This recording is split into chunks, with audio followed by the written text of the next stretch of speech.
Hello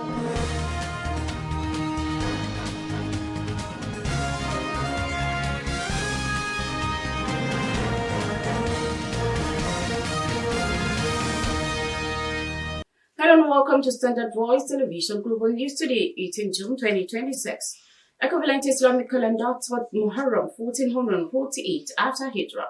I am Hamida Muhammad Idris in headlines. President Tinubu says his reform are yielding tangible results in the economy and governance. The government unveils digital switch over initiative targets 40 million homes. Nigeria Governors Forum reaffirms support for state police to tackle insecurity.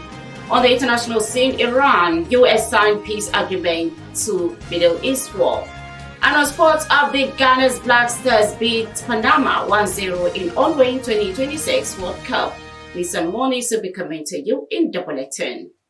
Thank you for joining and now the news in details.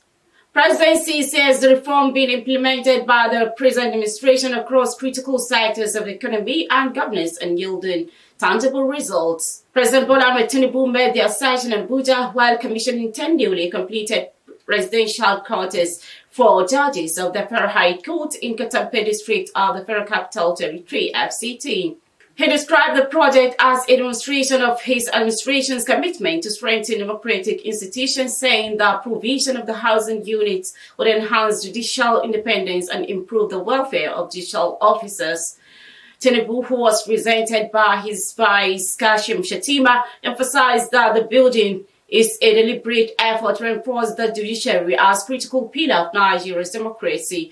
In his remarks, FCT Minister Mr. Wike disclosed that the entire area has been designated as George's zone, adding that he had directed the Abuja Geographical Information System to affect the change. Also, Chief Judge of the Federal High Court, Justice Jones, who noted that the accommodation challenges facing judges had been a matter of deep concern for the kids, noting that the staffs who addressed them were met with mixed reactions in the media. The government has officially unveiled its digital switch over DSO, saying the initiative is expected to reach 40 million homes, unlock over 600 billion naira in economic opportunities, create jobs, and expand access to quality broadcasting services across the country. The launch held in Abuja marked Nigeria's transition from analog to digital terrestrial television broadcasting, a project that has faced years of delays despite repeated commitment by successive administrations. The Minister of Communications, Innovation and Digital Economy, Bosun Tijani, during the unveiling described the rollout as a major milestone in Nigeria's digital transformation agenda and said it will support the administration's broader ambition of building $1 trillion economy. He also pointed out that the significance of the program extends beyond broadcasting and will improve access to information, education, and cultural content while ensuring that citizens are not excluded because of their geographical location. Also speaking, the Director General of the National Broadcasting Commission, Charles Edward, described the launch as the new national communications architecture and a step in Nigeria's digital transformation journey. On his part, the Minister of Information, Mohammed Idris, said the launch is a culmination of efforts by stakeholders and government agencies to actualize the digital broadcasting projects. So in the news, the presidency says Nigeria's free TV platform will provide households across the country with access to more than 100 television channels without monthly subscription fees. It added that the platform will offer Nigerians access to free digital television, clearer picture quality, and a wider range of local content as the country accelerates efforts to expand digital broadcasting services nationwide. The chairman of the Independent Broadcasting Association of Nigeria, IBAN, and the executive chairman of Liberty TV, Alhaji Ahmad Tijani Ramalan, while speaking with journalists at the venue of the free TV launching, outlined some benefits of the free TV DTH free-to-air, to include local TV channels, maximum audience reach, which in turn will drive massive advertising revenues and establishes deep community trust. He also noted that the national channel on the free TV platform, eliminating subscription barriers, broadcasters can build the scale needed for long-term commercial and public service access. Tijani Ramalan ever said the direct-to-home, free-to-air, DTH, LTE broadcasting provides viewers with crystal clear digital audio and visual quality alongside access to 100 plus national and regional channels without any recurring monthly subscription fees. In another development, Independent National Electoral Commission (INEC) is fully prepared for the June 20th Ekiti State governorship election with bimodal voter accreditation system (BVAS) machines already in personnel adequately trained. The INEC Resident Electoral Commissioner in Ekiti State, who made this known, also speaks on the Commission's preparations for voter apathy, the threat of fake news, election security, and assurances of a credible, transparent, and peaceful fall. He also explained that the Commission has done most of the things needed, adding that the only things NRC is waiting for are the sensitive materials on the conduct of the election. The INEC Commission said the electoral have been sensitized, which the civil society organizations were part of the exercise. According to him, there are over 1 million registered voters, noting that the issue of voter apathy is the responsibility of people as citizens to come out and vote. A United Kingdom court has acquitted former Nigerian Minister of Petroleum Resources, Desani Alisa Madueke, of bribery allegations. Reuters stated that the jury at Southwark Crown Court in London Wednesday found Alisa Madueke not guilty of 6 counts bordering on bribery and conspiracy to commit bribery. It will be recalled that Alisa Madueke served as Minister of Petroleum Resources between 2010 and 2015 under the administration of Goodluck Ebele Jonathan. She was accused of accepting bribes from oil and gas industry figures seeking lucrative contracts in Nigeria. According to prosecutors, the former minister was provided with a life of luxury in London in exchange for influence over the award of contracts. However, Desani denied all the allegations and maintained throughout the trial that she never accepted bribes and had no direct influence over the award of government contracts. House of Representatives Minority Caucus has called on President Bola Ahmed Tinubu to immediately overhaul the nation's security architecture. Minority Leader Fred Abedi, who made the call at a news conference in Abuja, declared Nigeria is being bleeding, said the life of Nigerian matters and the politics must take the backseat to first secure the nation.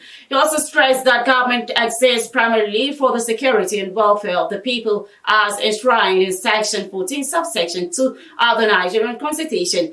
The caucus condemned the mother of Major General Rabi Abubakar retired while in terrorist captivity in Katsina State and the subsequent release of his wife under questionable circumstances. The House of Representatives Minority Caucus also urged the Chief Justice of Nigeria to wade into the conflicting judgments and party registration to save the judiciary from further embarrassment.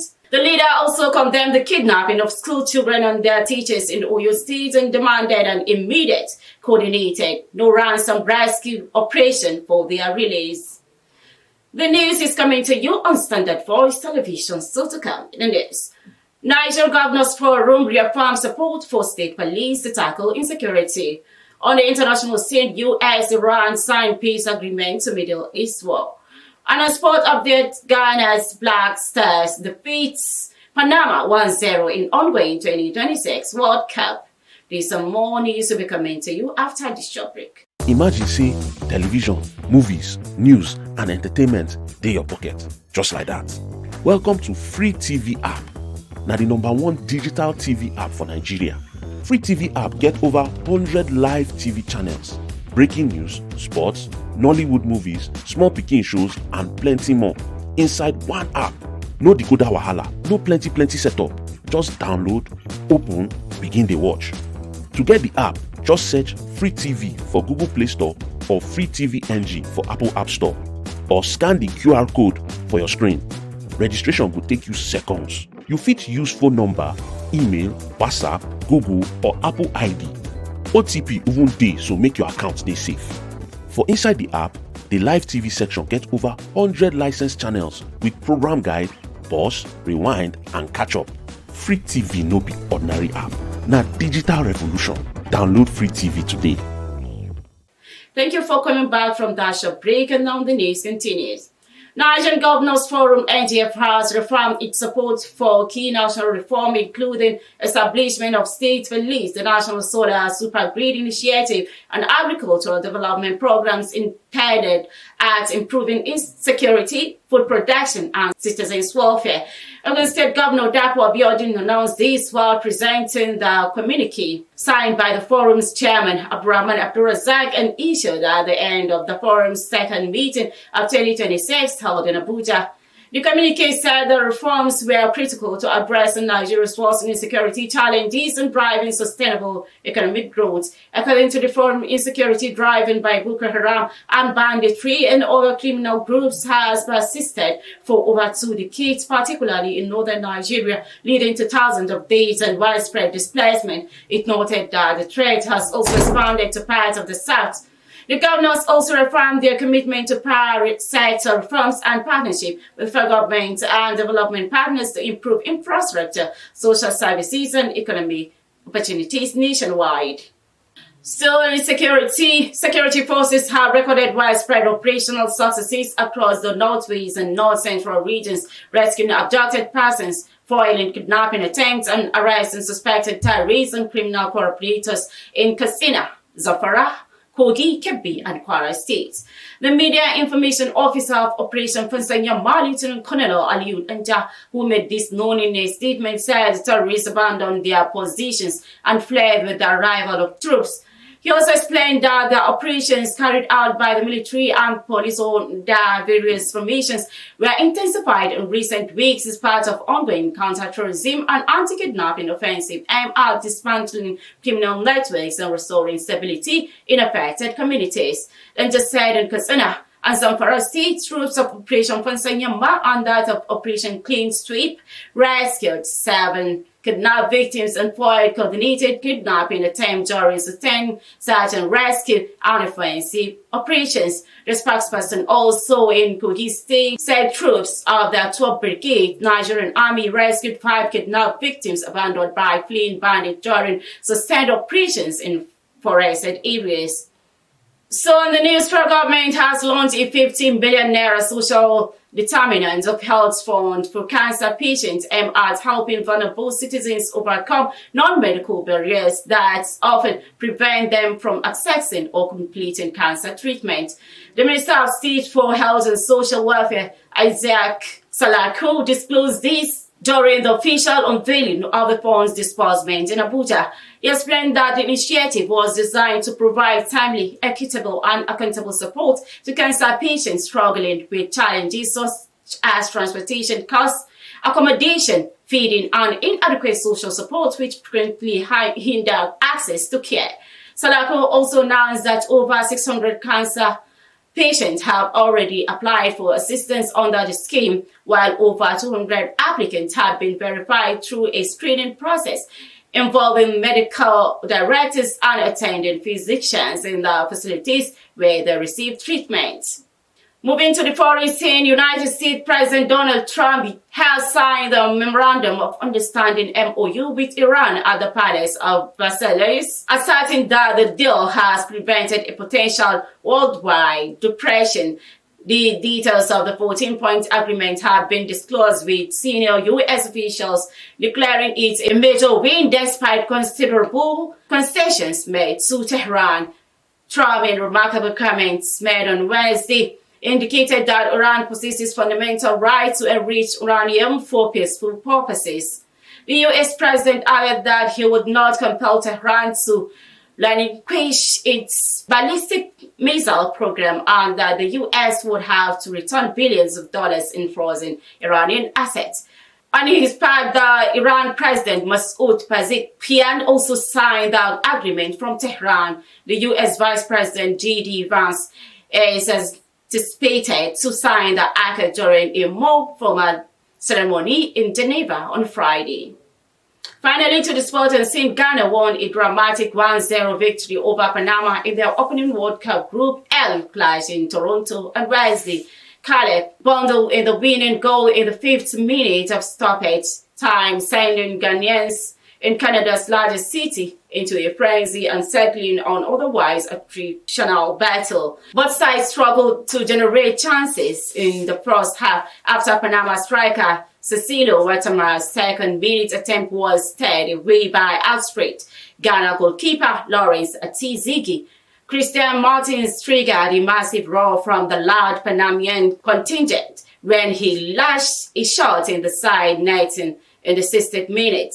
Ghana's coach Carlos turned to his side's fans after the goal, urging them on in celebration, whereas the spectator made him only the second coach to appear in 5 consecutive World Cups after leading Portugal in 2010 and Iran in 2014, 2018 and 2022. Finally, on the news top stories again. President Tinubu says his reform are yielding tangible results in the economy and governance. The government unveils digital switchover initiative targets 40 million homes. Nigeria Governors Forum reaffirms support for state police to tackle insecurity. On the international scene, Iran, US signed peace agreement to Middle East war. And on sports update, Ghana's Black Stars beat Panama 1-0 in ongoing 2026 World Cup. That's Standard Voice Television Global News for today. On behalf of the news editor, Ilya Adama Auta, and the production crew, I am Hamida Muhammad Idris. Thank you for investing your time and staying with the news.